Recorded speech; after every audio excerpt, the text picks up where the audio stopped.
Hola chicos, ¿cómo están? Hoy toca la segunda parte del aparato reproductor masculino. Bueno, empezamos con testículos. Como sabemos, los testículos son las gónadas masculinas productoras de espermatozoides y de hormonas sexuales. Para recordar un poquito de anatomía, se hallan en la región perineal, tras la base del pene, dentro de la bolsa escrotal. Tiene una túnica albugínea, que es una membrana fibrosa que envuelve tanto al testículo como al epidídimo.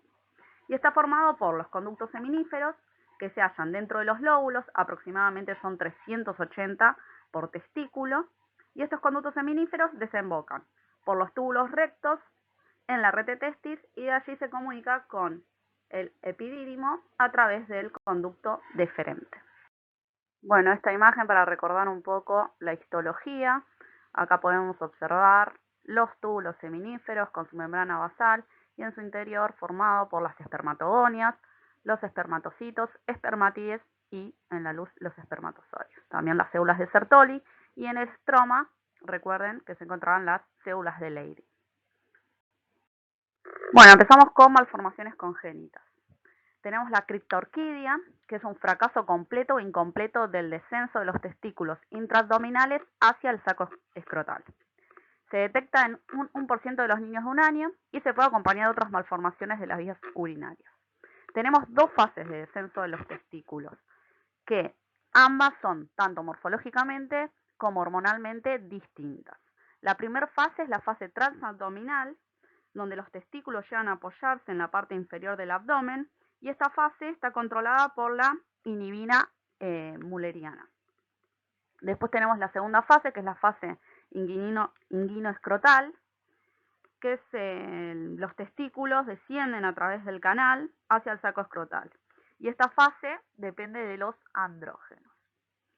Lo más frecuente es que haya un fracaso en esta segunda fase, en la fase inguino-escrotal, y los testículos se palpen a nivel del conducto inguinal. Se asocia a esterilidad y tiene mayor riesgo de desarrollar cáncer de testículo, y durante el primer año de vida generalmente descienden espontáneamente. Si no, requieren corrección quirúrgica antes de los 2 años, antes de que haya un deterioro histológico. Bueno, macroscópicamente los testículos los vamos a ver de pequeño tamaño, van a estar atrofiados, de consistencia firme. Lo más frecuente es que sea unilateral, pero tener en cuenta que puede ser bilateral en un 25%. Bueno, microscópicamente lo que vamos a ver son cambios histológicos que van a comenzar a los 2 años de edad, pues por eso es importante que la corrección quirúrgica sea antes de esa edad. Y se van a caracterizar por la detención del desarrollo de las células germinales, asociado a una importante hialinización y engrosamiento de la membrana basal de los conductos espermáticos, y finalmente lo vamos a ver como cordones densos de tejido conjuntivo hialino, rodeados por una membrana basal muy prominente. Por último, vamos a ver escasez de células germinales. Bueno, comenzamos con patologías inflamatorias. Tener en cuenta que es más frecuente que se produzcan en el epidídimo antes que en el testículo. Aunque pueda afectar los dos, es más frecuente en el epidídimo. Tenemos la epididimitis y la orquitis. Ambas están relacionadas con infecciones de las vías urinarias que alcanzan el epidídimo y los testículos a través del conducto deferente o de linfáticos del cordón espermático. Su causa va a variar con la edad del paciente. Si es un paciente sexualmente activo, la causa puede ser por enfermedades de transmisión sexual, como por ejemplo la gonorrea o clamidia, o si es un paciente mayor de 35 años, también pueden ser causas por patógenos de las vías urinarias como Escherichia coli, Pseudomonas. Microscópicamente, que vamos a ver un proceso inflamatorio agudo, inespecífico, con edema, congestión, neutrófilos, macrófagos y linfocitos. Puede formar abscesos, necrosis. Al principio se ve limitado al tejido conjuntivo intersticial, pero luego se extiende a los túbulos. Y por último, lo que se produce es fibrosis, que puede llevar a la esterilidad. Después tenemos la orquitis granulomatosa, que afecta a varones de mediana edad. Es idiopática, aunque sí se sospecha una causa autoinmune. Esta aparece como una masa testicular, que es moderadamente dolorosa de inicio súbito, con fiebre, pero a veces puede ser asintomática, importante porque puede llegar a simular un tumor testicular. Microscópicamente vamos a ver granulomas que van a estar limitados a los conductos espermáticos. Bueno, la torsión testicular, importante porque es una de las escasas urgencias urológicas. se produce una torsión del cordón espermático que estrangula el drenaje venoso de los testículos y esto lleva a una ingurgitación vascular que puede seguirse a un infarto hemorrágico. Hay dos tipos. Tenemos el neonatal y este se produce en adolescentes. El neonatal puede ser intraútero o poco después del parto y el de adolescentes generalmente es por defectos anatómicos que le dan más movilidad a los testículos, llevando a esto. Se va a presentar con un dolor de inicio brusco, súbito, y es importante que se elimine esta torsión manualmente o quirúrgicamente antes de las 6 horas para poder tener un testículo viable. Macroscópicamente vamos a ver un testículo aumentado de tamaño, hemorrágico y necrótico. Y microscópicamente va a depender del tiempo de evolución que tenga. Los cambios van a ir desde congestión, extravasación, eritrocitaria intersticial, hasta infarto testicular hemorrágico. Bueno, en esta imagen macroscópica podemos observar el testículo totalmente infartado, ¿sí? Con este infarto hemorrágico. Bueno, comenzamos con patología tumoral. Acá tenemos la clasificación anatomopatológica de la OMS de los tumores testiculares.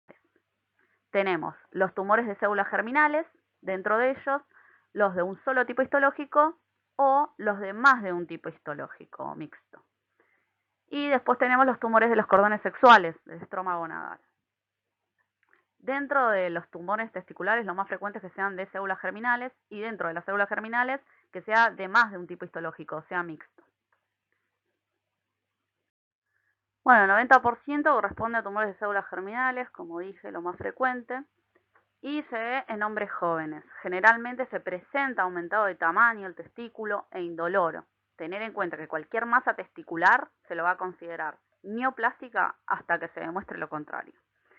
El 4 o 6% corresponde a tumores de cordones sexuales y el restante 5% a otros como linfomas, fibromas, sarcomas. Bueno, este cuadrito lo que trata de explicar es cómo a partir de la célula germinal tumoral se puede ir diferenciando por distintas vías.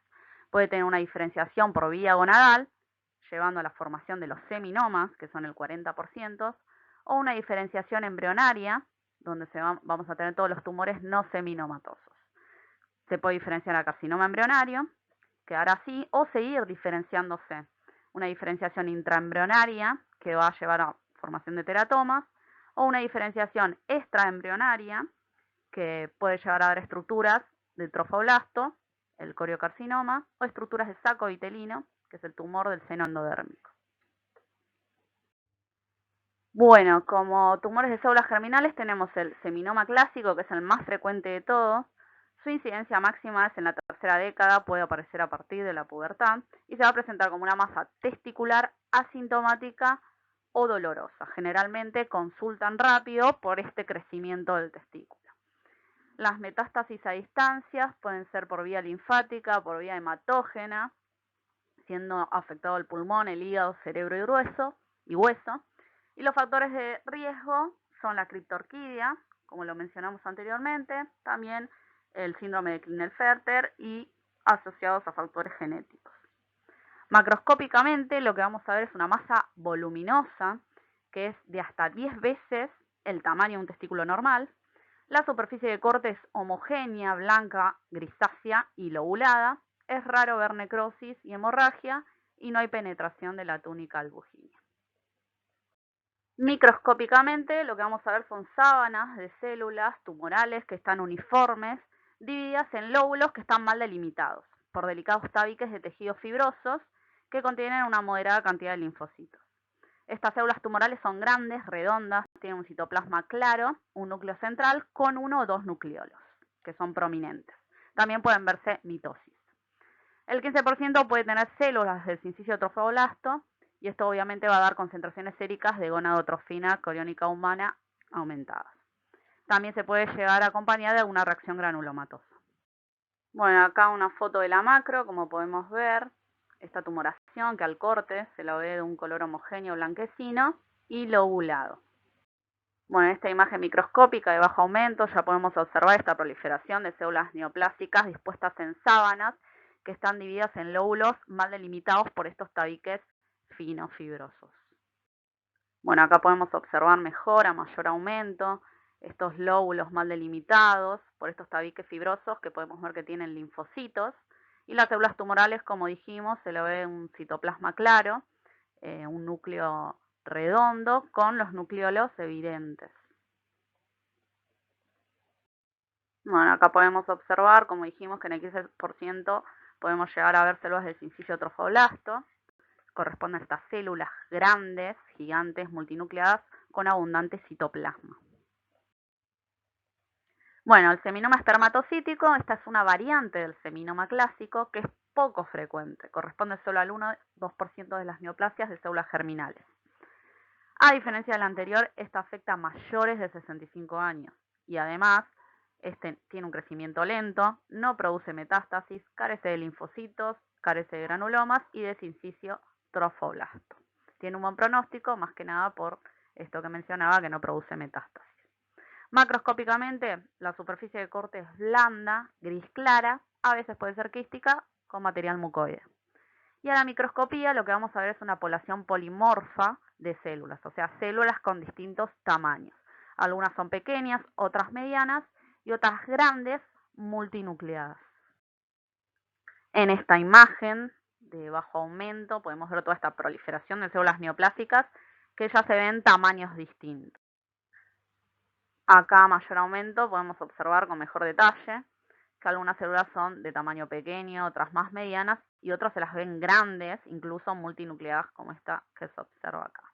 Y además se puede ver, en este caso, material mucoide. Carcinoma embrionario, este corresponde al 25% de los tumores de células germinales, son más agresivos que los seminomas y se ven en varones de 20-30 años. Tiene elementos epiteliales y mesenquimáticos, embrionarios inmaduros, que representan los componentes del ecto, del endo y el mesodermo. Está asociado a producción de alfa-fetoproteína y hormona coriónica humana. Y al momento del diagnóstico, el 60% tiene ya metástasis ganglionares. Macroscópicamente, el tamaño es menor que el seminoma. La superficie de corte es mal delimitada en sus bordes, punteada por focos de hemorragia o necrosis. Y es frecuente que tenga extensión a la túnica albuginea. Microscópicamente estas células proliferan adoptando patrones alveolares o tubulares con repliegues papilares o patrones sólidos de sábanas de células neoplásicas. Las células son grandes, tienen núcleos hipercromáticos, nucleolo prominente, hay también células gigantes y mitosis frecuente. Bueno, acá tenemos una foto típica de la macroscopía de estos tumores, como podemos ver, mal delimitados, con focos hemorrágicos, áreas de necrosis, es frecuente que afecte el epidídimo también. Bueno, en esta imagen microscópica podemos ver esta proliferación de células que adopta patrones alveolares, tubulares, acá podemos ver las luces, o un patrón más sólido, ¿sí? Vemos las células que tienen una marcada atipía, son grandes, con núcleos bien hipercromáticos y están como mal definidas. Tumor del saco vitelino, este es un tumor más frecuente en lactantes y en niños de hasta 3 años. Es raro verlo en adultos, pero lo podemos llegar a encontrar combinado con carcinoma embrionario.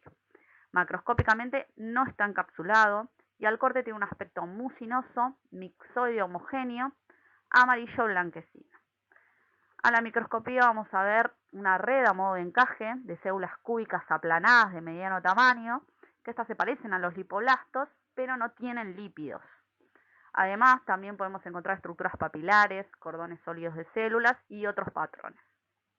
En el 50% de los casos podemos encontrar unas estructuras que se parecen a senos endodérmicos, que consisten en un núcleo mesodérmico, que centralmente tienen un capilar, una capa visceral y otra parietal de células que son muy parecidos a los glomérulos. Dentro y fuera del citoplasma vamos a ver unos glóbulos eosinófilos.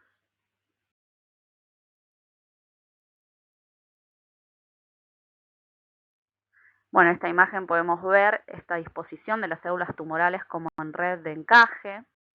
Las células tumorales parecidas a las lipoblastos, pero acuérdense que no tienen lípidos. Bueno, en esta imagen podemos observar áreas donde tienen un patrón más papilar y esas estructuras glomeruloides características que mencioné anteriormente, que se encuentran en el 50% de los casos que son los cuerpos de Schiller-Duval.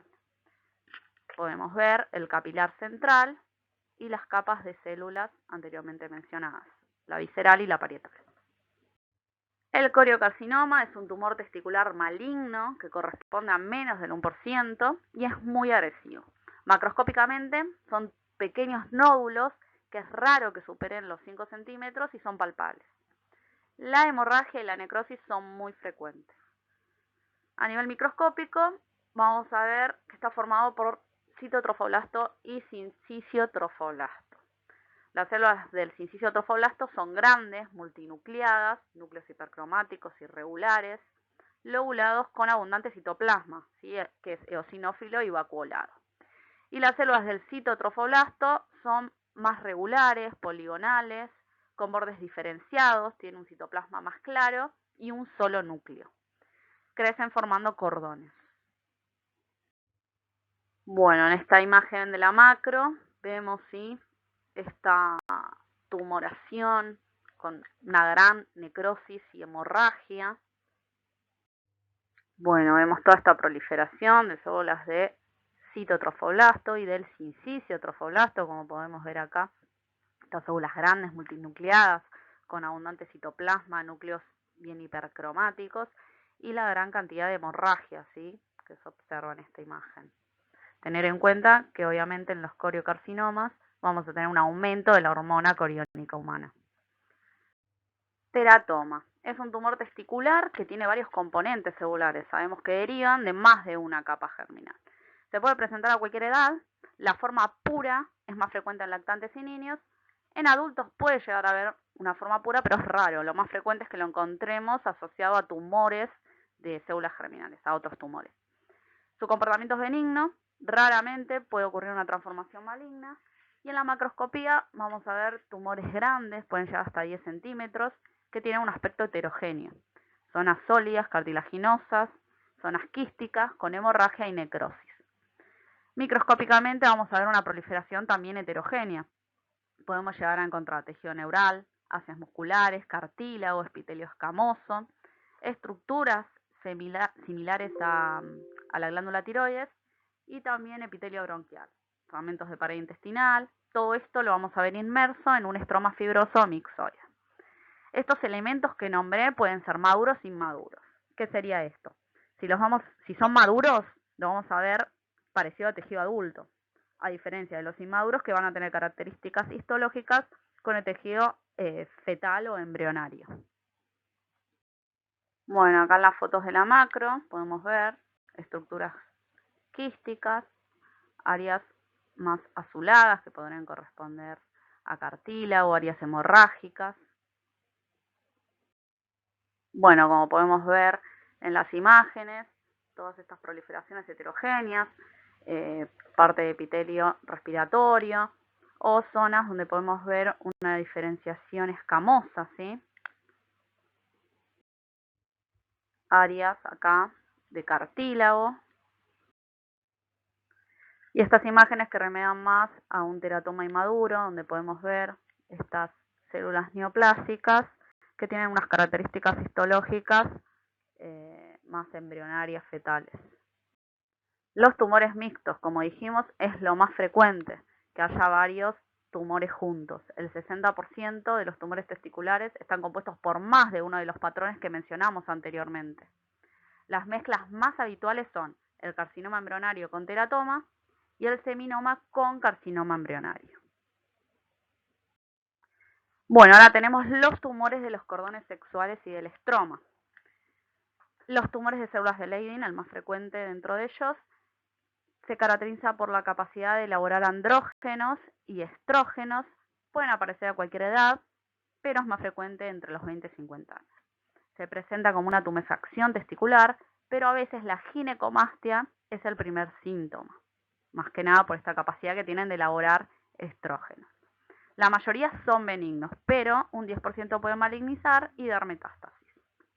Macroscópicamente son nódulos circunscriptos, menores de 5 centímetros, con superficie de corte homogénea de un color marrón dorado. Y microscópicamente vamos a ver que estas células neoplásicas son grandes, redondas, con citoplasma abundante, que tiene gránulos lipídicos, vacuolas o pigmento de lipofusina. Los núcleos son centrales y redondos. Y tener en cuenta que en un 25% podemos encontrar algo que es característico, los cristales de Rank, que se ven alargados. Acá la imagen microscópica, ¿sí? Toda esta proliferación de células que podemos ver que tiene un citoplasma abundante, bien eosinófilo, granular y el núcleo central. Acá una imagen de los cristaloides de Reich que se ven bien eosinófilos como bastoncitos. Los tumores de células de Sertoli son muy raros, menos del 1%, y producen estrógenos generando ginecomastia e impotencia. La mayoría son benignos, solo un 10% pueden llegar a malignizar. Macroscópicamente lo vamos a ver como nódulos firmes pequeños con superficie de corte homogénea, de un color blanco, grisáceo o amarillo. Y en la microscopía vamos a ver que estas células tumorales van a estar organizadas en trabéculas que no están bien definidas, formando cordones y túbulos. Generalmente se ven así, estas masas firmes, con una superficie de corte de color amarillento grisáceo. Bueno, en esta imagen de la micro podemos ver cómo las células tumorales se disponen en trabéculas, formando túbulos y cordones. Por último tenemos el linfoma testicular, que es un tumor infrecuente. Se presenta como una masa testicular, pensarlo siempre en mayores de 60 años. Los linfomas no Hodgkin corresponden al 5% de las neoplasias testiculares, siendo el más frecuente el linfoma difuso de células B grandes, el linfoma de Burkitt y el linfoma de linfocitos en NK, natural killer. Como vemos en la imagen, toda la proliferación de este infiltrado linfocitario atípico. Bueno, empezamos con próstata. La próstata es un órgano retroperitoneal, aproximadamente pesa 20 gramos. Y para recordar un poquito de anatomía, lo vamos a encontrar inferior a la vejiga, rodeando el cuello de la vejiga y la uretra, corresponde a la uretra prostática, relacionado hacia posterior con el recto. Por eso es tan importante el screening de cáncer de próstata por el tacto rectal, por esta relación anatómica que tiene. Y a su vez la próstata vamos a encontrar distintas regiones, una zona central, una zona transicional y una zona periférica. Tener en cuenta que en la zona central generalmente son patologías benignas, a diferencia de la zona periférica, que es lo más frecuente que se asiente ahí el adenocarcinoma. Recordando un poquito la histología, las glándulas prostáticas que van a estar compuestas, importante, por dos capas de células, una capa externa de células cilíndricas y una capa interna de células cúbicas bajas. Bueno, en cuanto a las patologías inflamatorias, tenemos la prostatitis bacteriana aguda, que es una infección bacteriana más frecuente por Escherichia coli, gram negativos, enterococos, que se presenta como un cuadro severo de fiebre, sepsis, disuria e intenso dolor abdominal bajo. El diagnóstico se hace por cultivo de secreciones de orina y microscópicamente, obviamente vamos a ver un proceso inflamatorio agudo en la región glandular con detritus estromaedematoso y hemorrágico.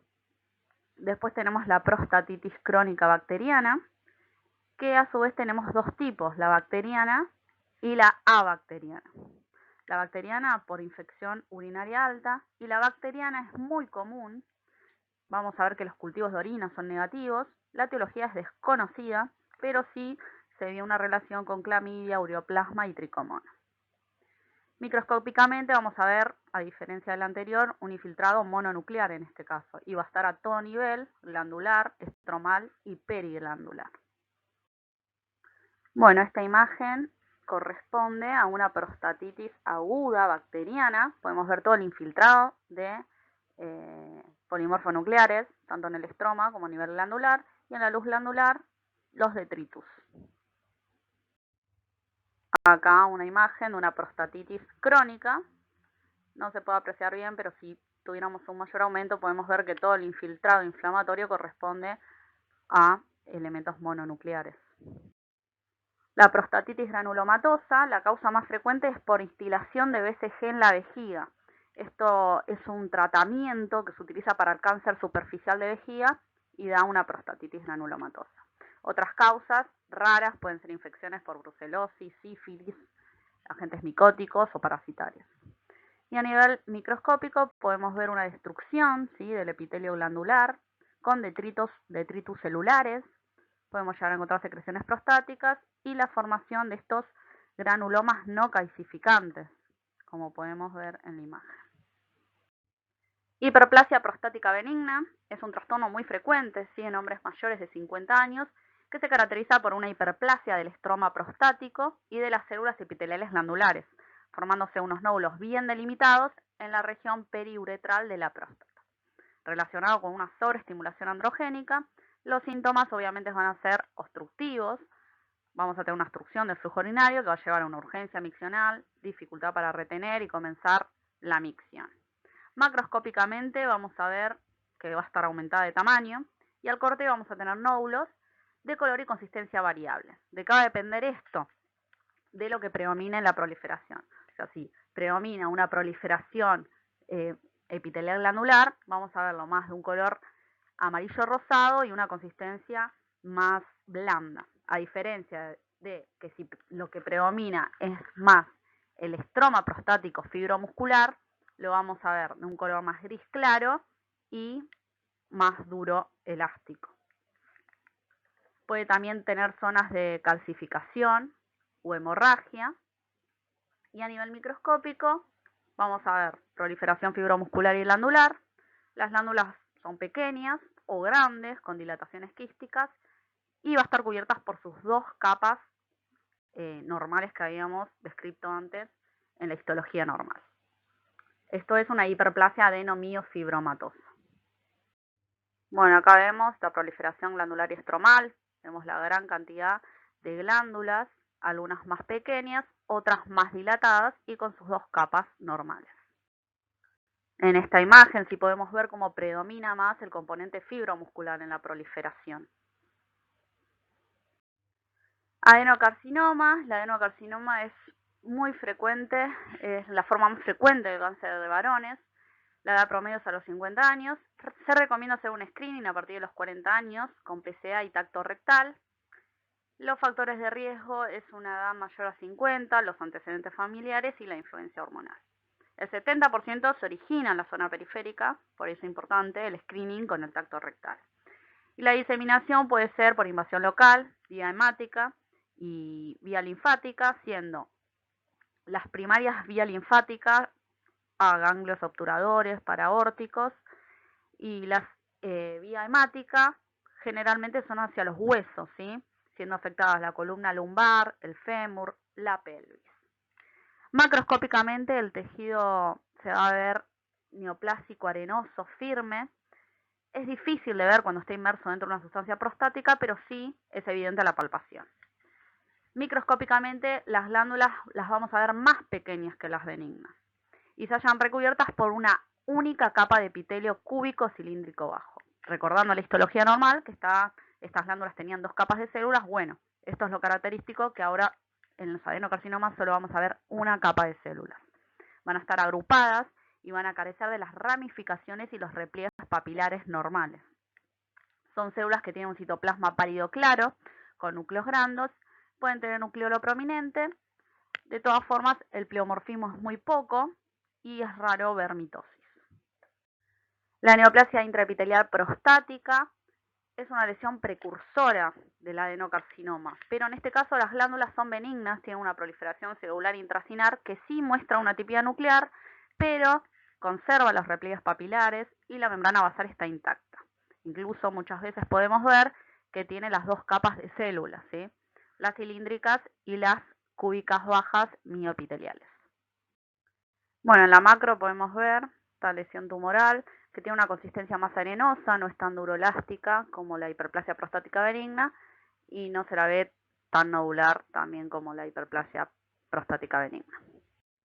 Algo importante es el sistema de clasificación y estadificación de Gleason, que se basa más que nada en la histoarquitectura del tumor, que va una estadificación del 1 al 5. Lo que se hace es ver el grado de tumor que hay, se pone el grado más frecuente y el grado segundo más frecuente Ahora vamos a explicarlo en las diapositivas siguientes.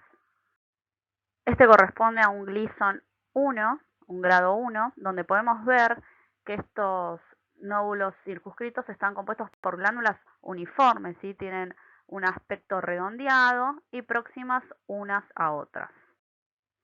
En este Gleason 2 podemos ver como ya las glándulas tienen una menor uniformidad.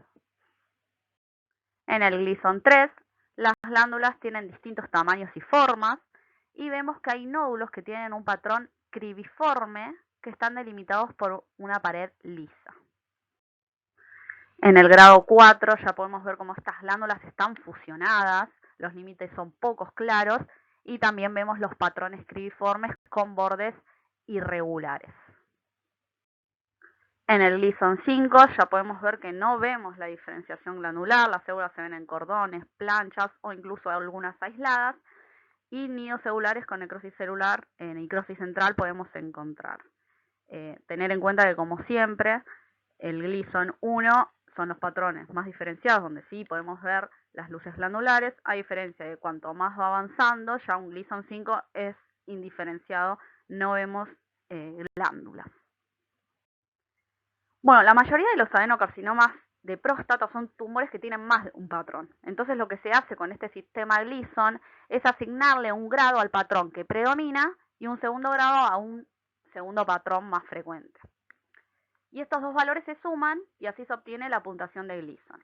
Por ejemplo, si tenemos un adenocarcinoma donde vemos que predomina el grado 4, o sea, vemos estas glándulas fusionadas con patrones cribiformes, y el segundo patrón que predomina es el de grado 3, nos va a dar un puntaje de 7 y va a entrar dentro del grupo pronóstico 3. Es muy importante esto, ¿para qué? Para el pronóstico y el tratamiento del paciente. Bueno, damos por finalizada ya la clase. Cualquier pregunta que tengan, obviamente, consulten, no se queden con ninguna duda.